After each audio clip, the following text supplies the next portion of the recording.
دوستو حضور اکرم صلی اللہ علیہ وآلہ وسلم کی 5 فکر انگیز احادیث جن کے بارے میں ہمیں علم ہونا چاہیے۔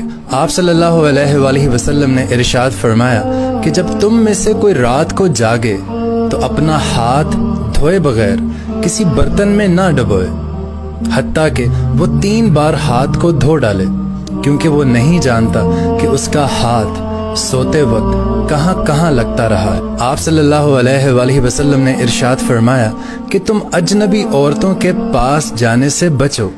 تو انصار میں سے ایک شخص نے کہا کہ اے اللہ کے رسول صلی اللہ علیہ وآلہ وسلم، آپ کا دیور اور جیٹھ کے متعلق کیا خیال ہے؟ تو نبی پاک صلی اللہ علیہ وآلہ وسلم نے ارشاد فرمایا کہ دیور تو موت ہے۔ ہمارے نبی پاک نے ارشاد فرمایا کہ ایک دور آئے گا جب تم یہودیوں سے جنگ کرو گے اور وہ شکست کھا کر بھاگتے پھریں گے۔ کوئی یہودی اگر پتھر کے پیچھے بھی چھپ جائے گا تو وہ پتھر بھی بول اٹھے گا کہ اے اللہ کے بندے، یہ یہودی میرے پیچھے چھپا بیٹھا ہے، اسے قتل کر دے۔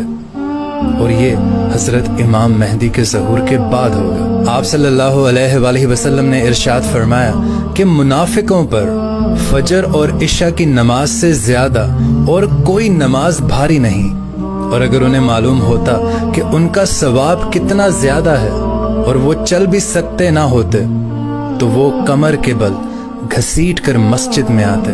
اور ہمارے نبی پاک صلی اللہ علیہ وآلہ وسلم نے ارشاد فرمایا کہ جب اللہ تعالیٰ نے مخلوق کو پیدا فرمایا تو اس نے ایک کتاب لکھی جو اللہ کے پاس عرش پر موجود ہے، اور اس میں اللہ تعالیٰ نے لکھا کہ میری رحمت میرے غضب پر سبقت لے گئی۔ سبحان اللہ۔